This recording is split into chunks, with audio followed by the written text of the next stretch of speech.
Hi and hello friends. So இந்த வீடியோல நம்ம எதை பத்தி பார்க்க போறோம் அப்படினு கேட்டிங்க அப்படினா so GATE exam அப்படிங்கிறது பாத்தீங்கன்னா 2021 க்கு இன்னொரு 3 monthsல கிட்டத்தட்ட வர போகுது. So அந்த 3 months அப்படிங்கிறது பாத்தீங்கன்னா நம்ம எப்படி யூஸ் பண்ணிக்கலாம். அந்த GATE exam அப்படிங்கிறது பாத்தீங்கன்னா எப்படி நம்ம ஈஸியா கிளியர் பண்ணலாம் அப்படிங்கற மாதிரியான ஒரு ஸ்ட்ராட்டஜி அப்படிங்கற ஒரு டிப்ஸ் பத்தி தான் இந்த வீடியோல நான் சொல்ல போறேன். So அதுக்காக பாத்தீங்க அப்படினா இந்த மாதிரியான நிறைய வீடியோஸ் உங்களுக்கு வேணும் அப்படினு சொல்லி நினைச்சீங்கன்னா நம்ம சேனலை சப்ஸ்கிரைப் பண்ணாதவங்க கண்டிப்பா சப்ஸ்கிரைப் பண்ணுங்க. so that தினமும் நான் போஸ்ட் பண்ற ஒவ்வொரு வீடியோஸ் உங்களுக்கு சேர்ந்துரும்ங்கறத நான் சொல்லிக்கிறேன். ஓகேவா? So வாங்க வீடியோக்குள்ள போலாம். So இன்னைக்கு பாத்தீங்க அப்படினா இந்த கேட் எக்ஸாம் அப்படிங்கறது பாத்தீங்கன்னா சோ கிளியர் பண்றதுக்கான ஐடியாஸ் அதாவது ஒரு 5 ஸ்ட்ராட்டஜி நான் இன்னைக்கு சொல்ல போறேன். ஓகேவா? சோ அந்த 5 நீங்க கரெக்ட்டா ஃபாலோ பண்ணனும். அந்த 5ல பாத்தீங்கன்னா முதல் 3ங்கிறது பாத்தீங்கன்னா ஜெனரலா அதாவது காமனா எல்லாருக்கும் சொல்ற மாதிரி இருக்கும். கடைசி 2 அப்படிங்கிறது பாத்தீங்கன்னா நீங்க ஃபாலோ பண்றது உங்க கையில தான் இருக்கு அப்படிங்கறத நான் முதல்ல சொல்லிக்கிறேன். ஓகேவா? சோ வாங்க வீடியோக்குள்ள போலாம். சோ முதல் விஷயம் என்ன அப்படினு பாத்தீங்கன்னா பொதுவா அந்த மாதிரி எக்ஸாம்ஸ் அப்படிங்கிறது பாத்தீங்கன்னா நாம என்ன பண்றோம் அப்படினு பாத்தீங்கன்னா இந்த மாதிரி பெரிய எக்ஸாம்ஸ்னாலே நம்ம எடுத்தோனே என்ன தெரியுமா முடிவு பண்றோம். அதாவது ரொம்ப பயப்பட ஆரம்பிக்கிறோம். அதாவது இது ரொம்ப டஃப்பான எக்ஸாமா இருக்கும். இது அவ்வளவு ஈஸியா கிளியர் பண்ண முடியாது அப்படினு சொல்லி நம்ம நினைக்கிறோம். முதல்ல நாம நம்பணும். நம்ம முதல்ல நம்ம மேல பிலீஃப் வச்சு நாம இறங்கணும் ஒரு விஷயத்துல. ஓகேவா? இது கண்டிப்பா ஞாபகம் வச்சுக்கோங்க. இது இனிமே மறந்துடாதீங்க. ஏன் அப்படின்னு கேட்டீங்கன்னா எந்த ஒரு இடத்துல எந்த ஒரு எக்ஸாமா இருக்கட்டும் எந்த ஒரு விஷயமா இருந்தாலும் நம்ம இறங்கும் போது கஷ்டமா இருக்கும். பட் போக போக பழகிடும் நமக்கு. ஓகேவா? அதனால அதுவே பிடிச்சி போயிடுச்சு அப்படின்னா நம்ம தொடர்ந்து அதை பண்ண ஆரம்பிச்சிடும். அப்படி தொடர்ந்து ஹார்ட் ஒர்க் பண்ணும்போது என்ன ஆகுது அப்படின்னு பார்த்தீங்கன்னா நமக்கு நம்ம நினைச்சது நம்ம அச்சீவ் பண்ணக்கூடிய ஒரு ட்ராக்ல போயிட்டு இருப்போம் அப்படிங்கிறது தான் உண்மை. சரிங்களா? அதனால முதல்ல நம்ம உங்க மேல நீங்க நம்பிக்கை வச்சு முதல்ல இறங்குங்க. ஓகேவா? ஸோ முதல் விஷயம் என்ன அப்படின்னு பார்த்தீங்கன்னா சிலபஸ். அதாவது எந்த ஒரு எக்ஸாமா இருந்தாலும் சரி, இந்த எக்ஸாம் மட்டும் கிடையாது, எந்த ஒரு எக்ஸாமா இருந்தாலும் சரி, அந்த ஒரு எக்ஸாமுக்குன்னு பார்த்தீங்கன்னா ஒரு குறிப்பிட்ட சிலபஸ் அப்படின்னு சொல்லி இயர் பை இயர் என்ன பண்ணுவாங்க அப்படின்னு பார்த்தீங்கன்னா அதுக்கு சம்பந்தமான அந்த அத்தாரிட்டிங்கிறது அவங்க டிசைன் பண்ணியிருப்பாங்க. ஓகேவா? ஃபார் எக்ஸாம்பிள் பார்த்தீங்க அப்படின்னா இப்போ சிவில் சர்வீஸ் எக்ஸாம் நடத்துறவங்க என்ன பண்ணிருப்பாங்க அப்படின்னா யூபிஎஸ்சி நடத்துறாங்க. ஸோ அவங்க என்ன பண்ணியிருப்பாங்க அப்படின்னா ஒரு ஷெட்யூல், அதாவது ஷெட்யூலில் ஒரு டிசைன் பண்ணுவாங்க. இந்த மாதிரி சிலபஸ் அப்படிங்கிறது இந்த மாதிரி கவர் ஆகும் அப்படிங்கிறது. ஸோ மோஸ்ட் ப்ராப்ளி அந்த மாதிரி எக்ஸாமுக்குலாம் சேஞ்ச் ஆகாது சிலபஸ். ஏன்னா அவங்க ஜென்ரலாக எல்லா விஷயமே கேட்குற காரணத்தினால நமக்கு எந்த அளவுக்கு ஒரு நாலேஜ் இருக்குது அப்படிங்கிறத பார்ப்பாங்களே தவிர மற்ற அது வேற விஷயம். இந்த கேட்டை பொறுத்த வரைக்கும் பார்த்தீங்க அப்படின்னா ஒரு 10 வருஷத்துக்கு முன்னாடி அப்படி போய் பார்த்துட்டு வந்தீங்கன்னா அப்புறம் இப்போ உள்ள சிலபஸ் பார்த்தீங்கன்னா நிறைய டிஃபரன்ஸ் இருக்கும். காரணம் என்ன அப்படின்னு பார்த்தீங்கன்னா சிலபஸ் மேபி எக்ஸ்ட்ரா ஆட் பண்ணியிருக்கலாம், அல்லது எக்ஸ்ட்ரா ஆட் பண்ணாமல் இருந்திருக்கலாம். இந்த மாதிரி நிறைய விஷயங்கள் இருக்கு. ஸோ சிலபஸ் அப்படிங்கிறது பார்த்தீங்கன்னா முதல்ல நீங்கள் தெளிவாக தெரிஞ்சுக்கணும். அப்படின்னா தான் எந்த சப்ஜெக்ட்ஸ்லாம் இருக்கு, எந்த சப்ஜெக்ட்ஸ்ல என்னென்ன டாபிக்ஸ்லாம் நீங்கள் உங்களுக்கு தெளிவாக தெரியும், நீங்கள் எந்த அளவுக்கு படிச்சிருக்கீங்க அப்படிங்கிறத உங்களால் முதல்ல புரிஞ்சிக்க முடியும். ஓகேவா? சும்மா நான் கேட்டுக்கு படிக்கிறேன் அப்படின்னு சொல்லிட்டு எடுத்தோடனே நீங்கள் படிச்சதெல்லாம் எடுத்து சும்மா படிச்சிங்க அப்படின்னு சொன்னால் ஒருவேளை நீங்கள் படிச்சது அந்த சிலபஸில் இல்லைன்னு சொன்னால் நீங்கள் படித்து ஏதோ ஒரு வழியில் யூஸ் ஆக போகிறதே தவிர அந்த கேட் எக்ஸாம் யூஸ் ஆக போகிறது இல்லை. இந்த 3 monthsல உள்ள டைம் அப்படிங்கிறது பார்த்தீங்கன்னா வேஸ்ட் அப்படிங்கிற மாதிரி ஆகிடும். ஓகேவா? அதனால் அந்த சிலபஸ் அப்படிங்கிறத முதல்ல கிளியராக படிங்க. ஸோ அதுக்கான லிங்கோ அல்லது அதுக்கான ஒரு பிடிஎஃப் ஃபைலோ நான் அந்த லிங்க்ல ஆட் பண்ணியிருப்பேன். கண்டிப்பாக நீங்கள் அதில் போய் செக் பண்ணி பார்க்கலாம். ஓகேவா? ஸோ இதான் முதல் விஷயம். இந்த சிலபஸ் அப்படிங்கிறத முதல்ல தெளிவாக தெரிஞ்சுக்கோங்க. ரெண்டாவது விஷயம் என்ன அப்படின்னு பார்த்தீங்கன்னா just learn the basics and formula. So என்னெல்லாம் ஃபார்முலா இருக்கோ, என்னெல்லாம் பேசிக்கலான ரூல்ஸ்லாம் இருக்கோ அது ஜஸ்ட்டு தெளிவாக முதல்ல தெரிஞ்சுக்கிட்டு அதுக்கப்புறம் இதில் இறங்குங்க. ஓகேவா? அதாவது பேசிக்குங்கிறதா எங்கேயுமே முக்கியம். நீங்கள் எங்கே போனாலும் சரி, பெரிய இடத்துல போய் எவ்வளோ பெரிய இடத்துக்கு வேலைக்கு போனாலும் சரி, எங்கே ஒரு எக்ஸாம் எழுதினாலும் சரி, உங்களுக்கு பேசிக் ஸ்ட்ராங்காக இருக்கா அப்படிங்கிறது தான் செக் பண்ணுவாங்களே தவிர பெரிய பெரிய லெவல்லலாம் யாரும் ரொம்ப டஃப்பாக கொஸ்டின் கேட்க போகிறது கிடையாது. இவங்க என்ன பண்ணுவாங்க அப்படின்னு கேட்டிங்கன்னா நீங்கள் நிறைய தெரிஞ்சுட்டு போயிருப்பீங்க, ஆனால் அதுக்கான பேசிக் அப்படிங்கிறதே சரியாக புரியாமல் இருந்தீங்கன்னு சொன்னால் யூ ஆர் ஜஸ்ட் எலிமினேட்டட் அப்படிங்கிறதா அங்கே உங்களுக்கு வரக்கூடிய ரிசல்ட்டாக இருக்கும். சரிங்களா?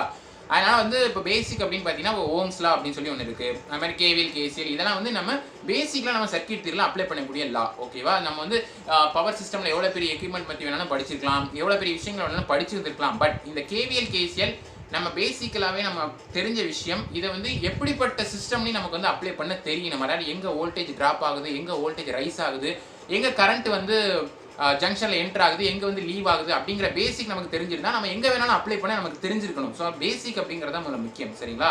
அது மாதிரி பார்த்தீங்கன்னா don't refer all the books. எல்லா புக்ஸையும் ரெஃபர் பண்ணாதீங்க. ஃபார்முலா பேசிக்ஸ்க்காக என்ன பண்ணுங்க அப்படின்னா ஸ்டாண்டர்டாக உள்ள ஃபாரின் ஆத்தர் புக்ஸை எடுத்து ரெஃபர் பண்ணிக்கோங்க. மற்றபடி இந்த 3 மாதத்தில் உட்காந்து பக்கமாக படிச்சுக்கிட்டு இருந்தீங்கன்னு சொன்னால் உங்களுக்கு கம்ப்ளீட்டாக டைமும் வேஸ்ட்டு. அண்ட் ஆல்சோ உங்கள் மூட் அப்படிங்கிறது பார்த்தீங்கன்னா அது அப்படியே சேஞ்ச் ஆகிடும். கம்ப்ளீட்டாக நம்ம மைண்ட் செட்டே மாறி போயிடும். அதாவது ஏன்டா இப்படி வளவலன்னு போட்டு படிக்கணுங்கிற ஒரு இதே நம்ம வந்துடும். ஸோ அதை நம்ம அதை படிக்கிறதே நாம் விட்டுருவோம் அப்படிங்கிறது தான் உண்மை. ஓகேவா? அதாவது எப்படி சொல்ல வேணாம் அப்படின்னு பார்த்தீங்கன்னா நீங்கள் உங்கள் காலேஜில் படிச்சது. ஏன்னா அந்த கேட் எக்ஸாம்ங்கிறது புதுசு கிடையாது. நீங்கள் 4 வருஷம் காலேஜ் லைஃப்பில் என்ன படிச்சிங்களோ அதை தான் நீங்கள் அங்கே போய் அப்ளை பண்ண போகிறீங்க. ஸோ நீங்கள் என்னெல்லாம் படிச்சிங்க அதுங்கிறத ரிவைஸ் பண்ணுங்கள். உங்களுக்கு என்ன மாதிரியான நோட்ஸ் நீங்கள் வச்சுருக்கீங்களோ அதை எடுத்து முதல்ல தெளிவாக படிங்க. அதை முதல்ல ஸ்ட்ராங் பண்ணுங்கள். ஸோ அதை படிச்சுட்டு அதுக்கப்புறம் இந்த கேட்டில் வந்து உங்களுக்கு நீங்கள் படித்தது தெரிஞ்சதெல்லாம் எந்த மாதிரிலாம் இருக்குங்கிறத பாருங்கள். ஓகேவா?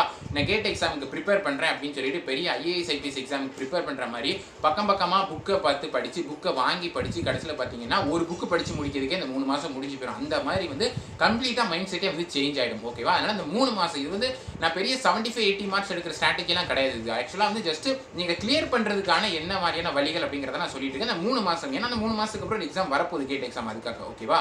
அதனால் வந்து நான் சொன்ன மாதிரி வந்து நோட்ஸு உங்களோட ஈஸியான எந்த மாதிரி ஸ்ட்ராட்டஜிஸ் உங்களுக்கு தெரியும் அதை மட்டுமே ரெஃபர் பண்ணுங்கள். சும்மா பக்கமாக புக்கை படித்து டைம் வேஸ்ட் பண்ணிடாதீங்க. ஓகேவா? 3வது முக்கியமான விஷயம் என்ன அப்படின்னு பார்த்தீங்கன்னா வெயிட்டேஜ் ஆஃப் த சப்ஜெக்ட்ஸ். அதாவது வந்து ஒவ்வொரு சப்ஜெக்ட்டுக்கும் எவ்வளோ வெயிட்டேஜ் இருக்குங்கிறத பார்க்கணும். அண்ட் ஆல்சோ அந்த வெயிட்டேஜ் உள்ள சப்ஜெக்ட்ஸில் உங்களுக்கு எது ஃபேவரட்டான சப்ஜெக்ட், உங்களுக்கு வந்து நீங்கள் எந்த சப்ஜெக்ட்டில் நீங்கள் ரொம்ப தரவாக இருக்கீங்க அப்படிங்கிறத நீங்கள் வந்து தெரிஞ்சுக்கணும். சரிங்களா? ஸோ எதுக்காக அதை சொல்கிறேன் அப்படின்னு பார்த்தீங்கன்னா சில சமயங்களில் நாம் வந்து சில சப்ஜெக்ட்ஸ் வந்து நமக்கு சரியாக வராமல் இருந்திருக்கும். அந்த சப்ஜெக்ட்ஸை போய் நம்ம வரலங்கிறதுக்காக திரும்ப வரணுங்கிறதுக்காக அதிலே உட்காந்து படித்து நம்ம டைமை வேஸ்ட் பண்ணிடுவோம். அண்ட் ஆல்சோ பார்த்தீங்க என்ன மாதிரி நடக்கு அப்படின்னு கேட்டிங்கன்னா நமக்கு வந்து நம்ம பிடிச்ச சப்ஜெக்ட்லேருந்து நிறைய கொஸ்டின்ஸ் வந்திருக்கும். நம்ம பிடிச்ச சப்ஜெக்ட்ஸை நம்ம சரியாக பார்க்காம பிடிக்காத சப்ஜெக்ட் ஏதோ ஒன்று படிக்கணுங்கிறதுக்காக தெரியலங்கிறதுக்காக படித்து கடைசியில் இதுவும் இல்லாமல் அதுவும் இல்லாமல் நமக்கு கம்ப்ளீட்டாக ஃப்ளாப் ஆகிடும் அப்படிங்கிறது தான் உண்மை. ஓகேவா? அதனால் என்ன பண்ணுங்க அப்படின்னு கேட்டிங்கன்னா ஜஸ்ட்டு உங்களோட பிடிச்ச சப்ஜெக்ட்ஸ் என்னவோ அதை முதல்ல திரும்ப வந்து படித்து தரவு பண்ணுங்க. நம்மள படித்ததை தெளிவாக படிங்க. ஓகேவா? அதுக்கப்புறம் இந்த வெயிட்டேஜ் அப்படிங்கிறது என்னங்கிறத நான் வீடியோட கடைசியில் சொல்கிறேன். ஒவ்வொரு சப்ஜெக்ட்ஸுக்கும் எவ்வளோ மார்க் இருக்குது, எவ்வளோ பெர்சன்டேஜ் இருக்குங்கிறத நான் கடைசியில் சொல்கிறேன். ஜஸ்ட் நான் ஒரு 5 இதை மட்டும் நான் தெளிவாக முதல்ல சொல்லிடுறேன். ஓகேவா? ஸோ அதுக்காக வெயிட்டேஜ் என்ன அப்படிங்கிறத முதல்ல வந்து தெரிஞ்சுக்கோங்க. ஸோ தட் வந்து உங்களுக்கு பிடிச்ச உங்களுக்கு நல்லா தெரிஞ்ச எந்த மாதிரி சப்ஜெக்ட்ஸில் எவ்வளோ மார்க் இருக்குது, ஸோ தட் நம்ம எதில் கான்சென்ட்ரேட் பண்ணலாம் அப்படிங்கிறது உங்களுக்கு வந்து தெரிய வரும். ஓகேவா? ஸோ 4வது விஷயம் என்ன அப்படின்னு பார்த்தீங்கன்னா கான்சென்ட்ரேஷன். அதாவது வந்து இந்த கடைசி 2 விஷயம் பார்த்தீங்கன்னா நீங்கள் எந்த அளவுக்கு வந்து எஃபோர்ட் போடுறீங்கிறத பொறுத்து தான் இருக்குது. உங்கள் கையில் தான் இருக்குன்னு சொன்னேன் இல்லையா? கடைசி 2 விஷயம் அதான் என்னென்னு பார்த்தீங்கன்னா ஒரு விஷயம் வந்து கான்சென்ட்ரேஷன் அப்படிங்கிறது. ஸோ நீங்கள் எந்த அளவுக்கு கான்சென்ட்ரேட் பண்ணி படிக்கிறீங்க, நீங்கள் எந்த அளவுக்கு வந்து ஒரு பேஷனாக நீங்கள் படிக்கிறீங்க அப்படிங்கிறத பொறுத்து தான் இருக்குது. ஓகேவா? ஸோ அதான் வந்து என்னென்னு பார்த்தீங்கன்னா கான்சென்ட்ரேஷன் அப்படின்றது எதில் கான்சென்ட்ரேட் பண்ணணும் அப்படின்னு கேட்டிங்கன்னா previous year question papers. Mostly பார்த்தீங்கன்னா கேட் எக்ஸாம் வந்து ஒவ்வொரு வருஷம் வந்து ஒவ்வொரு ஐஐடி வந்து நடத்திட்டு இருக்காங்க. இந்த 2021 பார்த்தீங்கன்னா ஐஐடி பாம்பே வந்து நடத்த போகிறாங்க. ஓகேவா? என்னதான் ஒவ்வொரு ஐஐடி நடத்தினாலும் பார்த்தீங்கன்னா கடந்த ஒரு 4-5 வருஷம் கொஸ்டின் பேப்பரை நீங்கள் எடுத்து பார்த்தீங்கன்னாலே அந்த வருஷம் நீங்கள் எழுத போகும்போது ஓரளவுக்கு ஐடியா கிடைக்கிற மாதிரி இருக்கும். அது எதுக்காக நான் சொல்கிறேன் அப்படின்னு கேட்டிங்கன்னா ஸோ மோஸ்ட்லி வந்து பார்த்தீங்கன்னா போன வருஷம் எந்த மாதிரி கொஸ்டின்ஸ் கேட்டாங்களோ அதை பேஸ் பண்ணி அதுலேருந்து வேறு விதமான அப்ளிகேஷன் அதுலேருந்து அது சம்மந்தமான கொஸ்டின்ஸ் மாதிரி தான் கேட்பாங்க. ஓகேவா? மோஸ்ட்லி வந்து இப்படி தான் கேட்டுட்ருக்காங்க. சில ஸ்டூடெண்ட்ஸோட ரிவ்யூஸ்லாம் நீங்கள் கேட்டிங்கன்னா நான் கடைசி ஒரு 4 மாதம் தான் உட்காந்து படித்தேன், ஜஸ்ட் ப்ரீவியஸ் இயர் கொஸ்டின் பேப்பர்லாம் நான் எடுத்து ஒர்க் அவுட் பண்ணேன், அதில் எனக்கு கிடைச்ச நாலேஜ் அதில் எனக்கு கிடைச்ச ஃபார்முலாஸ் பேசிக்ஸ் வச்சு தான் இந்த வருஷம் நான் கேட்டு எழுதுனேன், ஸோ அதனால் வந்து நான் கிளியர் பண்ணிட்டேன் அப்படின்னா நிறைய ரிவ்யூ வந்து கொடுத்துருக்காங்க. ஓகேவா? அதனால் வந்து நீங்கள் வந்து கண்டிப்பாக ப்ரீவியஸ் இயர் கொஸ்டின் பேப்பரை ஒர்க் பண்ண மறந்துடாதீங்க. நான் சொன்ன மாதிரி சும்மா பக்கமாக படிச்சுட்டு இருக்காமல் ப்ரீவியஸ் இயர் கொஸ்டின் பேப்பரை போயிட்டு அதுக்கு தெரியலனாலும் பரவாயில்ல, அதுக்கான சொல்யூஷன் என்னங்கிறத தேடி எடுத்து அதில் இருந்து கொஞ்சம் கொஞ்சமாக நாலேஜ் ஏற்றிங்கன்னா அதுவே நல்ல ஒரு நாலேஜாக தான் உங்களுக்கு இருக்கும் அப்படிங்கிறத நான் சொல்லிக்கிறேன். ஓகேவா? ஸோ கடைசி விஷயம் என்ன அப்படின்னு பார்த்தீங்கன்னா டெடிகேஷன் அப்படிங்கிறது தான். ஸோ டெடிகேஷன் அப்படிங்கிறது ரொம்ப ரொம்ப முக்கியம். நீங்கள் எந்த அளவுக்கு வந்து இதுதான் இதை வந்து நான் கிளியர் பண்ணியே தீருவேன், நீங்கள் எந்த அளவுக்கு வந்து ஒரு பேஷனாக ஒரு அக்ரெசிவாக நீங்கள் இறங்கி படிக்கிறீங்களோ அதை பொறுத்தா இருக்குது. டெடிகேஷன்ங்கிறது முழுக்க எழுத போகிற உங்கள் கையில் தான் இருக்கே தவிர மற்றபடி வேறு யாருக்கும் சார்ந்து கிடையாது. ஸோ யார் சொல்கிறதையும் வந்து சும்மா காதில் போட்டுக்காதீங்க. உங்கள் மேலே நம்பிக்கை வச்சு நீங்கள் கண்டிப்பாக இறங்கி டெடிகேட்டடாக இருந்தீங்க அப்படின்னு சொன்னால் கண்டிப்பாக அந்த எக்ஸாம் உங்களால் வந்து கிளியர் பண்ண முடியும் அப்படிங்கிறத நான் சொல்கிறேன். ஓகேவா? ஸோ இதான் என்ன அப்படின்னு பார்த்தீங்கன்னா ரொம்ப முக்கியமான 5 விதமான strategies in order to clear the GATE exam while just preparing for the last 3 months அப்படிங்கிறத தெரிஞ்சுக்கோங்க. ஓகேவா? அண்ட் ஆல்சோ வந்து பார்த்தீங்கன்னா வந்து எந்த ஒரு இடத்துல வந்து பயப்படாதீங்க. அதாவது வந்து நம்ம கிளியர் பண்ண முடியுமோ முடியாதோன்ற மாதிரி யோசிக்காதீங்க. ஓவர் திங்க் பண்ணிங்கன்னா இனிமேல் கிடைக்காது. ஜஸ்ட் ஒர்க் இட் அவுட், அவ்வளோதான். இதை வந்து சிம்பிளாக சொல்லி முடிச்சிடலாம். சரிங்களா? ஸோ இதான் பார்த்தீங்கன்னா இந்த வீடியோவில் நான் சொல்ல நினச்சேன். ஸோ வீடியோட கடைசியில் பார்த்தீங்கன்னா இந்த சப்ஜெக்டோட வெயிட்டேஜ் என்ன அப்படிங்கிறத சொல்லலாம் அப்படின்னு சொல்லி நான் சொல்லியிருந்தேன் இல்லையா? ஸோ வெயிட்டேஜ் வந்து எந்த மாதிரி இருக்கும் அப்படின்னு கேட்டிங்கன்னா எதுக்கு இருக்கிறது அதிகமாக இருக்கும் அப்படின்னு கேட்டிங்கன்னா நம்மளோட கோர் சப்ஜெக்ட்ஸ் கிடையாது, ஆப்டிடியூட் அப்படிங்கிறது தான். ஆப்டிடியூட் அப்படின்னா பார்த்தீங்கன்னா ப்ராப்ளம் சால்விங் எபிலிட்டி. அதாவது வந்து இந்த ஃபார் எக்ஸாம்பிள் எப்படி சொல்கிறீங்க, நிறைய படிச்சிருப்பீங்க இந்த பெர்முட்டேஷன் காம்பினேஷன், அதை மாதிரி வந்து பார்த்தீங்கன்னா இந்த ப்ராபபிலிட்டி அண்ட் நீங்கள் எவ்வளோ ஒர்க் டன் எவ்வளவு, so A can be such work, B can do such work அப்படிங்கிற மாதிரி இந்த மாதிரி நம்ம சின்ன வயசுலேருந்தே படிச்சுட்டு வந்த மேத்தமெட்டிக்ஸ் தான் என்ன அப்படின்னு பார்த்தீங்கன்னா நம்ம வந்து பொதுவாக ஜென்ரலாக எல்லா இடத்துலையுமே வந்து அப்ளை ஆகக்கூடிய இந்த மேத்தமெட்டிக்ஸ். அதாவது அண்ட் ஆல்சோ வந்து இந்த மாதிரி மேத்தமேட்டிக்ஸ்ன்றதை விட இந்த மாதிரி ஆப்டிடியூட் கொஸ்டின் அப்படின்னு சொல்லுவாங்க. And also verbal ability, English சம்பந்தமான கொஸ்டின்ஸும் அதில் இருக்கும். ஓகேவா, இதுலேயே பார்த்தீங்கன்னா அதிகபட்சமாக 15 மார்க் வருது. ஸோ கேட்டை கிளியர் பண்ணுறதுக்கு ஆவரேஜாக வந்து year by year cut off வந்து மாறும். ஸோ 28லேருந்து ஒரு 34 மார்க்கில் நம்ம வச்சுக்கலாம் 100 மார்க்கில். ஓகேவா, கிளியர் பண்ணக்கூடிய அந்த ஒரு மார்க்ஸ் அப்படிங்கிறது. ஸோ அதில் பாதி மார்க் கிட்டத்தட்ட 15 மார்க் வந்து இந்த எபிலிட்டி, இந்த ஆப்டிடியூட் அப்படிங்கிறதே வந்துடும். ஓகேவா, இதை நீங்கள் ஆப்டிடியூடில் நீங்கள் ரொம்ப பெரிய கிங்காக இருந்தீங்க அப்படின்னு சொன்னால், இங்கிலீஷும் நீங்கள் நல்ல நாலேஜாக இருந்தீங்கன்னா இதிலே நீங்கள் 15 மார்க் அப்படிங்கிறத எடுத்துடலாம். ஓகேவா, அதுக்கு அடுத்தபடி அதிக மார்க் உள்ளது எது அப்படின்னு பார்த்தீங்கன்னா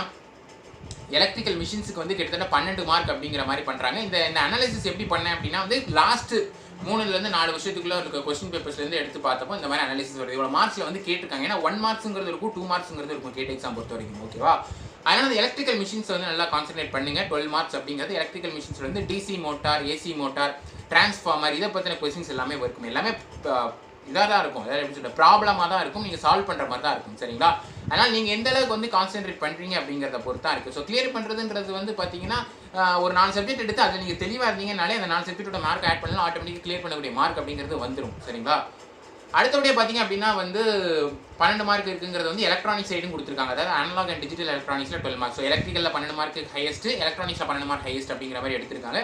அதுக்கப்புறம் இருக்கிறது ரொம்ப லோயஸ்டானது இது அப்படின்னு பார்த்தீங்கன்னா மெஷர்மெண்ட்ஸ் அண்ட் இன்ஸ்ட்ருமெண்ட்ஸ், ஜஸ்ட் ஒரு 4 மார்க்குக்கு வந்து கேட்டிருக்காங்க. இதில் அவங்க அவ்வளோ கான்சன்ட்ரேட் பண்ணல year by year. So power system and electrical machines அப்படிங்கிறத நீங்கள் மெயினாக கான்சன்ட்ரேட் பண்ண வேண்டிய விஷயம். பட் அப்படி இல்லைப்பா, நான் வந்து எலக்ட்ரானிக்ஸ் வந்து ரொம்ப தெளிவாக இருக்கேன், சிக்னல்ஸ் அண்ட் சிஸ்டம் சம்மந்தமாக நான் வந்து நிறைய படிச்சிருக்கேன் அப்படின்னு சொன்னீங்கன்னா நீங்கள் வந்து analogue and digital electronics, signals and system, அதாவது இந்த டிஜிட்டல் சிக்னல் ப்ராசஸிங், இந்த மாதிரி சப்ஜெக்ட்ஸில் நீங்கள் கான்சன்ட்ரேட் பண்ணி படிக்கலாம். ஸோ அந்த மாதிரி சப்ஜெக்ட்ஸும் பார்த்தீங்க அப்படின்னா வந்து ஒரு 7 மார்க்ஸ் கேட்டிருக்காங்க, அல்லது ஆவரேஜாக வந்து ஒரு 9 மார்க்ஸ் அப்படிங்கிறதுக்கு கேட்டிருக்காங்க. ஓகேவா, இந்த மாதிரி வந்து நீங்கள் வெயிட்டேஜை தெரிஞ்சு வச்சுக்கிட்டு படிச்சிங்கன்னு சொன்னால் ரொம்ப ஈஸியாக இருக்கும். ஸோ தட் உங்களுக்கு என்ன சப்ஜெக்ட் பிடிக்குமோ, எது உங்களுக்கு நல்லா தெரியுமோ அதை நீங்கள் திரும்ப திரும்ப படித்து அதை தரவு பண்ணிக்கலாங்கிறதுக்காக சொன்னேன். ஓகேவா, ஸோ இந்த வீடியோ பிடிச்சிருந்தா லைக் பண்ணுங்கள், ஷேர் பண்ணுங்கள், உங்கள் தாட்ஸ், உங்கள் ஐடியாஸ், உங்கள் டவுட்ஸை கமெண்ட்ஸில் லீவ் பண்ணிகிட்டே இருங்க. நம்ம சேனலை மறக்காமல் சப்ஸ்கிரைப் பண்ணுங்கள். ஸோ தட் தினமும் நான் போஸ்ட் பண்ணுற ஒவ்வொரு வீடியோஸ் உங்களுக்கு வந்து சேர்ந்துங்கிறத சொல்லிக்கிறேன். So see you guys in the next video. Until then, bye, cheers and thank you so much for watching.